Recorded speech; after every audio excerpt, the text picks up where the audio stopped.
What up, y'all? It's your girl Christina, better known as Miss Finesse in the Flesh, coming to you live and direct once again, bringing to you my rundown of the game season 5. I believe it's season 5 premiere. Alright, literally I had to write down everything because so much happened in this little hour we have here. First off, you know how they were previewing the premiere coming up.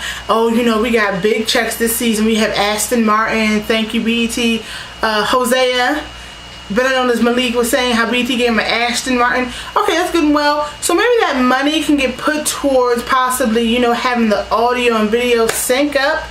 I'm just saying, because when it started for me, I literally was watching this like, okay, so talk, motion, talk, motion. No, let's try keeping everything in sync next time. Or it could have just been, you know, my cable, and if it was, then good old Dell State cable.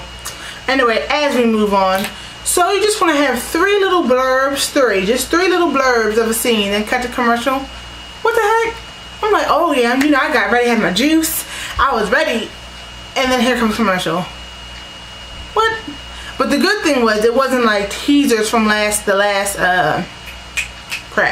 season. It was actually, you know, teasers from what's about to happen in the whole premiere. So that was good or whatever. I'm gonna have to break this down in a section. I'm gonna take Derwin and Melanie. The first I'm gonna do Crab. Malik, his mom, TT, Jenna, and you know, that whole scenario. Then I'm gonna take Derwin and Melanie. Then I'm gonna take Jason and his little love affair over there. Number one.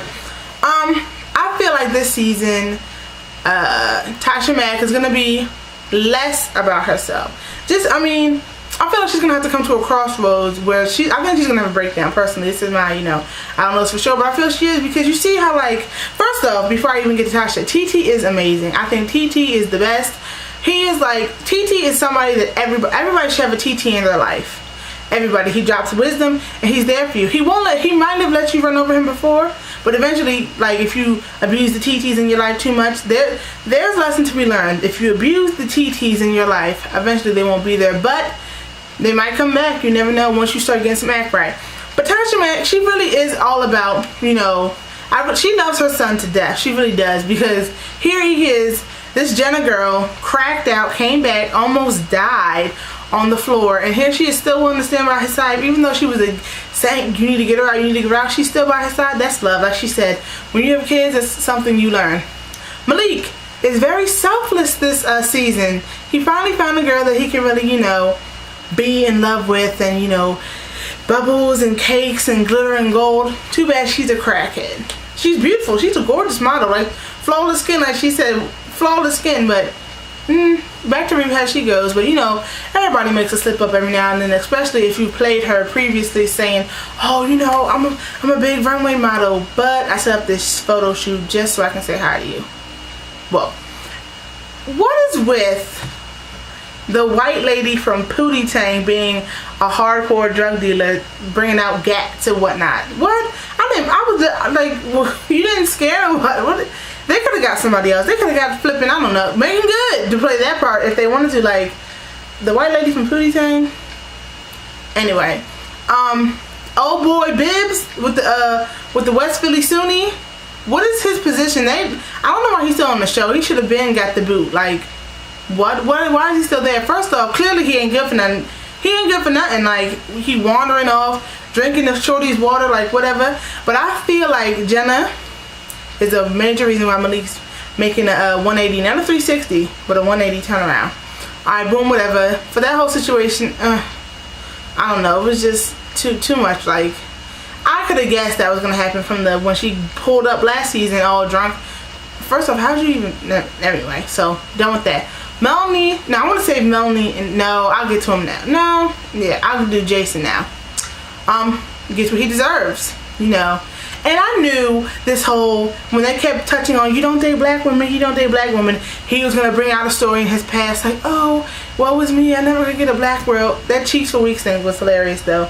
But Brandy, I mean, she's not a bad actress. I mean, they could have found somebody better, but, you know, she's doing a good job. I mean, she's a phenomenal singer. I love her.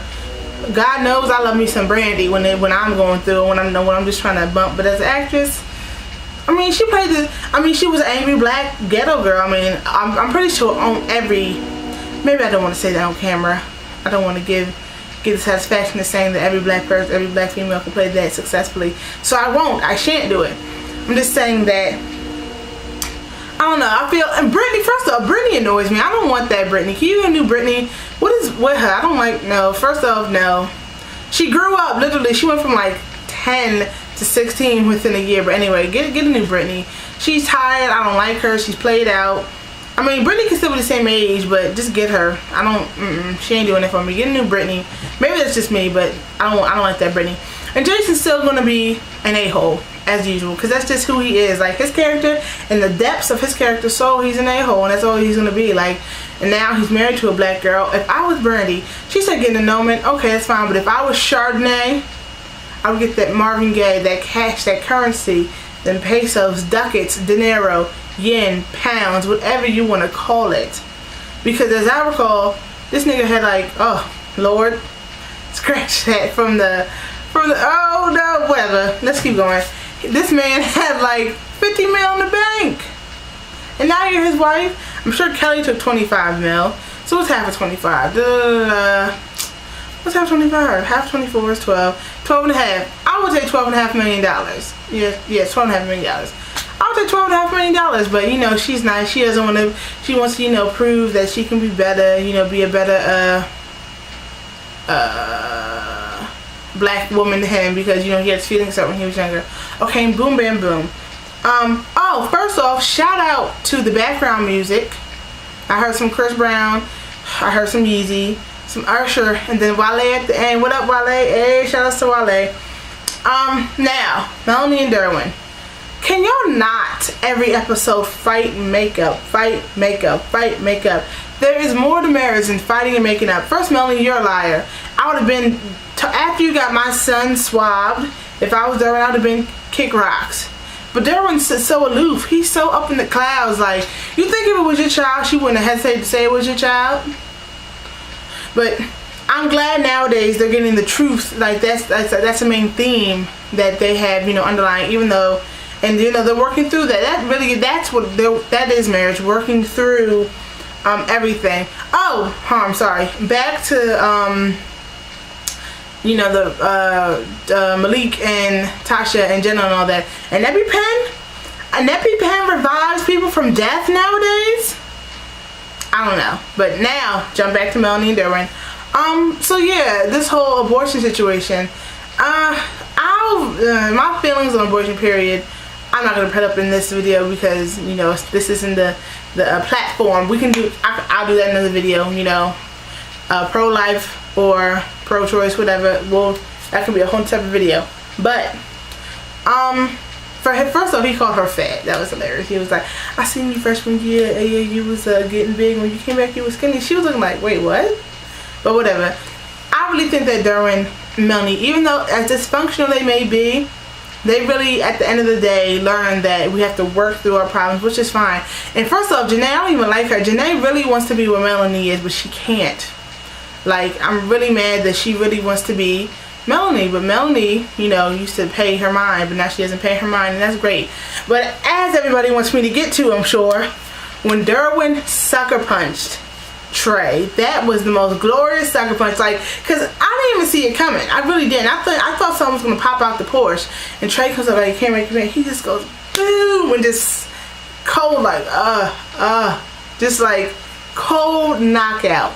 That was that G, perfectly G. Cause Melanie thought she was trying to be G. This, Derwin, just get over it. I just want you to get over it. I just want you to get over it. I just want you to, you know, say or do a rain dance, say a prayer, and get over it. Melanie, you soft. Like, who do you think you was fooling? You wasn't fooling me. You wasn't fooling nobody watching this end of the TV screen. You wasn't. Because then after you was trying to play your little G moment, you went back into your tears and played the victim. But Derwin wasn't having that. He was like, peace. Braxton style, I mean. But yeah, that G was stone cold knockout. I really stopped watching the game because it used to be when it was on ABC, NBC, CBN, whatever show it was on. it was like a comedy, and it was like hilarious with some drama. Now it's straight drama with 2 or 3 laughs written in. Like, come on, son. Like, I'm gonna give it, I'll probably still watch maybe the 2nd or 3rd episode to see if I can get into it, because really my timeline was just game. So everybody was watching, and I really was looking forward to this. So I'll probably give it like, before I say I'm not gonna watch it, I'll probably get about 2 or 3 more you know, episodes to see what develops. And then after that, if I give you the rundown on the 2nd or 3rd and I still don't like it, I ain't giving you no more rundowns until like the very end. But did I cover everything? Yeah. Oh, funny when Derwin tried to come with Melanie's degree. I found that so hilarious. She was like, well, you thought, wait, what did she say? She was like, well, you thought you was a real something. And he was like, oh, but you think you're a real doctor though, huh? That was like classic wit. Classic. Good job, Derwin. But you know, that's about it for this episode. One more thing I don't understand before we go. How do you end from a bus stop to Mexico? But then I realized they were in San Diego. Like, you know what I mean? So it's right there. And Hangover bit? Tried to, you know, snatch and pull from Hangover a smidge? I don't know. Anyway, this was the rundown of, you know, the first premiere episode, or the season premiere of season 5 of the game.